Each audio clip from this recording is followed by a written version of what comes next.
है महाराज। जब निकाला जाता है तो हमारे जीवन में महाराज अंधेरा छा जाता है। श्री राधे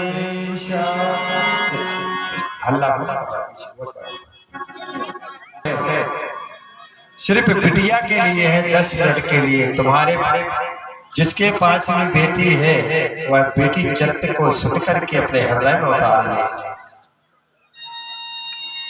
दुनिया में हमें सोचने वाली बात है कि लड़के 4 होते हैं, तो भी जरूरी नहीं कि माँ बाप को एक लोटा पानी दे दे। और बिटिया यदि एक ही हो पिता की, तो पिता हारा थका आए तो बिटिया लोटा लेकर के पिता को पानी देने जाए।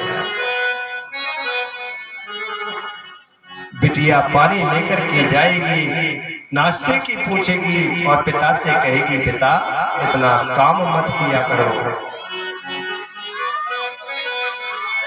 अपने सेवा में माँ बाप की कोई कसर नहीं लगाएगी। जब तक वह अपने माँ बाप की सेवा ना कर ले उसे चैन ना पड़ेगा।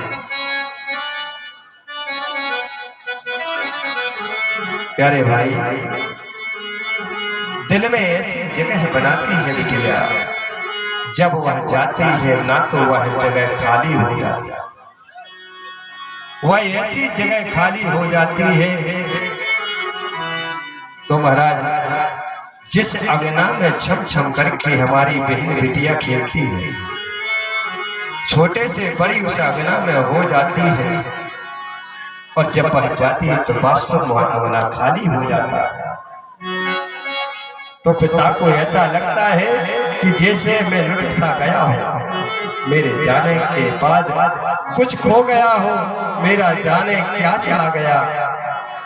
पिता की बात रह करके छोटी से छोटी बात पिता की मानती है। फिर माँ तो माँ ही होगी। माँ की तो बताई अलग बात है, माँ तो बिटिया की सहेली बन जाती है, सखी बन जाती है। जब बिटिया की शादी की तैयारी होती है ना, तो उसे एक जगह को रोना आता है। जब बिटिया घर से बाहर जाती थी तो विचार करती हुई मैं यहाँ खेलती थी, रात के भैया के साथ बैठती थी, मैया से बातें करती थी, भैया से भाभी से बातें करती थी, यहाँ अपनी सहेली थी। जब वह उसकी विदाई होती है तो वह मन अशांत कर लेती है। यहाँ मेरा रूप था, मेरा ये गांव है, मेरी चाची है, मेरी दाई है, ये सब पराई हो जाएगा। कभी पिता के गले में लिपट करके रोने लगती है, सबको प्रेम से इतना भर देती है बिटिया, शायद कोई दुनिया में इतना प्रेम दे पाए। इतना प्रेम पत्नी भी अब नहीं दे पाती अपने पति को जितना बिटिया प्रेम दे करके चली जाती है। एक बात ध्यान में रखना, मैंने 3 बातें बताई, करुणा, प्रेम और सेवा। ये तीनों हमारी बेटियों में होती है। करुणा, प्रेम, सेवा। ये बेटी के अंदर कूट कूट के भरी होती है। बेटी प्रेम की मूरत है, प्यार की मूरत है। कुछ बच्चे तो जन्मजात से आतंकवादी पैदा होते हैं। यदि तुम बच्चे को और बिटिया को मेले में ले जाओगे और बच्चे से कहोगे कि खरीद लो कुछ, तो यह जाकर के बंदूक खरीदेगा, परंतु बिटिया पुतली को खरीदेगी। एक पुतरिया को ले आएगी, उसको सजाएगी। और ये जो बालक है आतंकवादी बंदूक चलाना सीखेगा। और बिटिया गुड़िया लेती है और लड़के उस बंदूक को 4 दिन चला के तोड़ फोड़ के और फेंक देते हैं, परंतु गुड़िया तो वो जिंदगी भर सजाए रखती है। अपनी गुड़िया को जिंदगी भर सजाए रखती है, 10 साल बाद भी देखो तो सजी की सजाई मिलेगी। बेटी सजाती है, चाहे गुड़िया हो चाहे परिवार हो, चाहे समाज हो, बेटी उसे संभालती है, उसे सजाती है। ये माताएं घर में ना हो तो 4 दिन तक नहीं चलने वाला। यदि ये मैया लोग तुम्हारे हमारे घर में ना हो तो कहते ना दीवालों में भी क्या लग जाए। हाँ, अगर मैया लोग ना हो तो तुम झाड़ करके बैठ नहीं सकते। ऐसी होती है मैया लोग, ये सब कुछ छुपा लेती है। अच्छी बातें पति से बताती है, बुरी बातें अपने बच्चों की भी छुपा लेती है। अच्छा, एक बात और कहूँ, चाहे पिता नाराज हो, चाहे कैसा भी हो, लेकिन जब पिता पुत्र पर नाराज होता है तो बहन भाई का इंतजार करती है कि आज पिताजी ने डांट दिया है और ये घर नहीं आएगा, भैया ने आज कुछ खाया नहीं है। और भैया बहन की कभी नहीं सोचेगा, लेकिन बहन 100 बार सोचती मेरा भाई आ जाए तो भोजन कर। और महाराज जब पिता डांट करके भाई को भगा देता था, भैया का इंतजार किए, बहन बैठी रहती थी, स्वयं ना खाती थी, भैया नहीं आया, कह देती है कि, लेकिन भैया लोग समझते हैं तो पराई है, एक दिन ससुराल चली जाएगी। आखिर यह किस घर को अपना माने। जब इस घर से भी कह देते हैं ये तो पराई है और दूसरे से कह देते तो पराई घर से आई है, फिर किस घर को अपना कहे बेटी। कोई जगह नहीं मिलती इसको, फिर भी ये रही आती है। इसके बाद में भी यह दोनों घरों की लाज रखती है।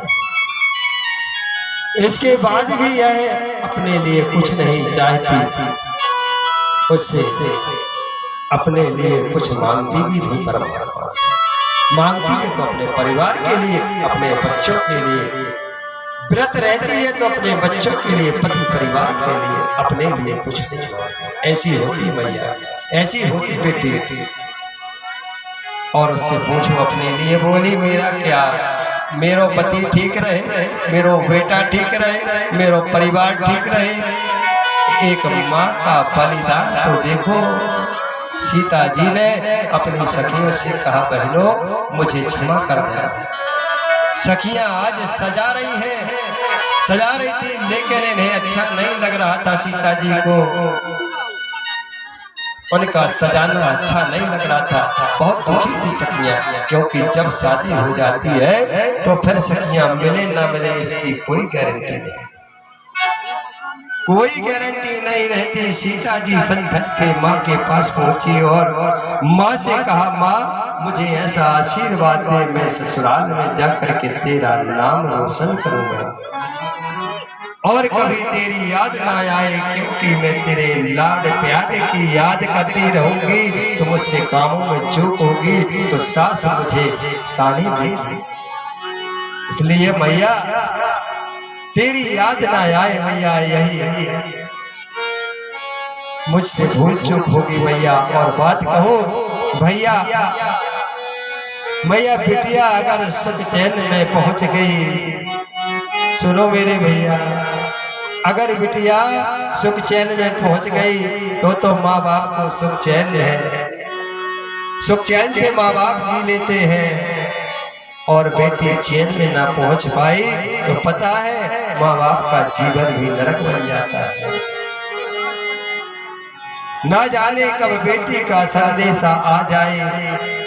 भैया मैया से बोली सीता जी, माँ पिताजी का ध्यान रखना, जब बाहर से आए तो उनकी सेवा का ख्याल रखना। सीता जी ने माँ से कहा, मैया यदि मैं तेरी हूँ, अगर तूने मुझे प्यार से सींचा है तो माँ मेरी लाश को, मेरी इसे लाश तो आ सकती है, मगर कभी तेरी सीता तुझे यहाँ वापस नहीं आ सकती। तेरी बेटी कभी वापस नहीं आ सकती, तेरी बेटी की लाश जरूर आ सकती। सुनैना जी ने अपने कलेजे के टुकड़े को सीने से लगा लिया और रो पड़ी मैया सुनैना। मैं गुड़िया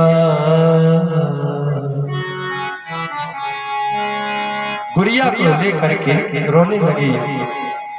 मैं गुड़िया तेरे आंगन की, मैं बिटिया तेरे आंगन की,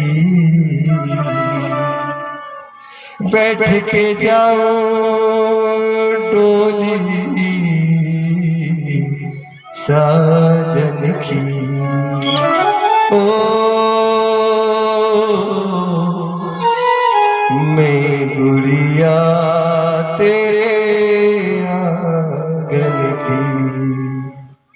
आज देख तो मैया और बिटिया के बीच में कहती है, सास ससुर गुरु सेवा करी हो, पति लखिया सुर असुवन की, मैं बिटिया तेरे आंगन की, मैं गुड़िया तेरे आंगन की, मैं गुड़िया तेरे आंगन की। और इतना कह के महाराज एक बात और बताओ, मैया तो अच्छी बेटियां और अच्छी बेटियां होती हैं उसके लिए सब रोते हैं, जो अच्छी बेटियां होती हैं सब रोते हैं।